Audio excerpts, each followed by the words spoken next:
then you're playing a metagame. And the metagame is how to win across the set of all games.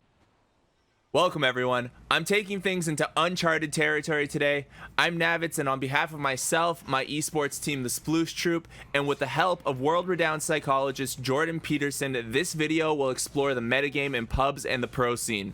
The way we're going to do this is by watching some clips of a Jordan Peterson lecture from a popular course he teaches called Maps of Meaning. He has made the course available for free on his YouTube channel, and the link will be available in the description for anyone interested in seeing more. I'll be chiming in and bridging his conversation over to the world of Dota 2 as best I can. And games are intensely cooperative, even if they're intensely competitive. I mean, the hockey teams are playing the same game, that's the cooperation. Then each team, there's competition within the team to be the best player, let's say, but everyone wants that because everyone wants good players to emerge, but you still cooperate like mad with your teammates, and if you don't pass and you know, play like a reasonable person, then they're going to not be happy with you. And so even within that competition, cooperation is regulating the interactions. And then you can think, this is a really good thing to think too. It's like, you know, people often say to their kids, it doesn't matter whether you win or lose, it's how you play the game. And the kid, of course, has no idea what that means. It's like, what do you mean? I'm trying to win. And the parent says, no, it matters how you play. And the kid pushes them, and the parents really can't come up with a good explanation of why that's the case. They might say, well, other kids won't play with you if you're, oh, there you go. If you're someone who wants to become a pro Dota 2 player and you're consistently toxic and unpleasant to play with, the kids won't invite you to play.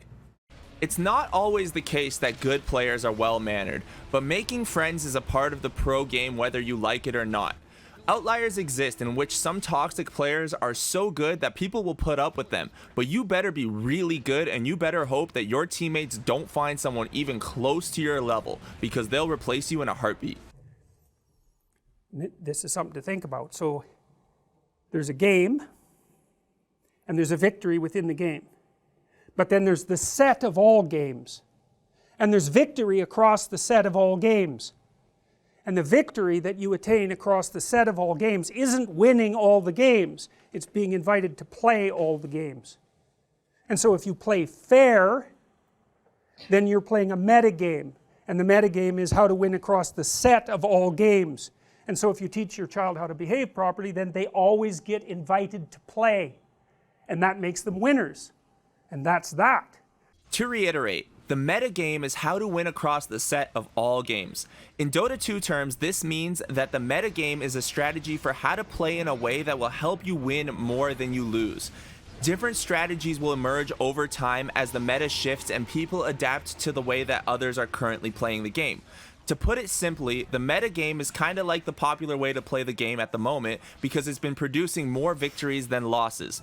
The meta shifts when a new strategy becomes more successful over a large collection of games. And so if you understand that, you understand something phenomenally important about the emergence of morality.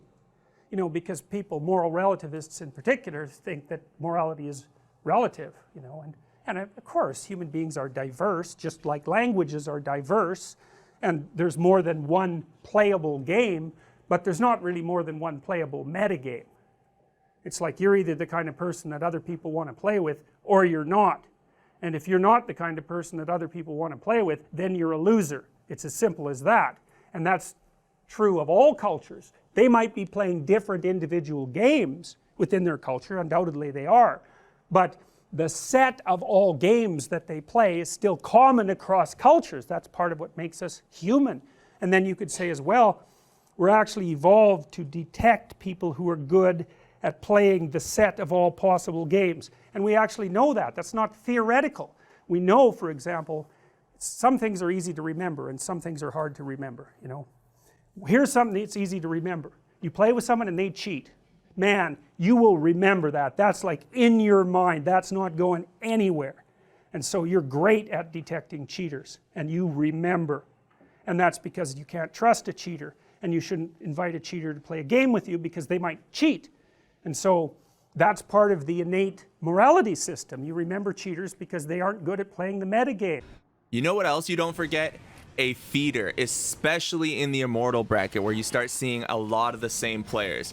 You remember the players who feed or grief your games. Man, I despise a guy named Paul because he threw my first 2 tries at Immortal by feeding down mid. I still report him every game I play with him to this day. The thing is, he's not even a bad player. He has some stellar games, and maybe one day I'll get over it, but that's a feeder I definitely won't forget anytime soon. The problem is you don't get to invite the players in your pub games. The coordinator matches you against them. In pro games, you'll have a hard time finding a team if you're throwing tantrums and feeding games consistently. So anyways, there were lots of games that your ancestors were playing across that immense span of time. Many, you know, lizard games and tree dweller games and crustacean games, you know, that huge set of games, and you're adapted to win across those games, all of them, and that's built into you, man. That's your central human nature. That's what makes you social, and it's not some mere cultural construct. Quite the contrary. It's so deeply embedded in you. It's what you are. All right, so, well, this is a story. It's a game too. That's another way of thinking about it, you know. Well, like, that's a Monopoly game. Well, what's the frame? Well, that's the rules of the game. And why do you accept them? Well, it's kind of arbitrary, right? It's like, that happens to be the rules. Hockey has different rules. Basketball has different rules. But what they share is that they have rules. Okay, so there's a frame. That's the rules. And then within the frame, there's a goal. And the goal is whatever the rules dictate. You know, it's usually the construction of a hierarchy of success within a frame.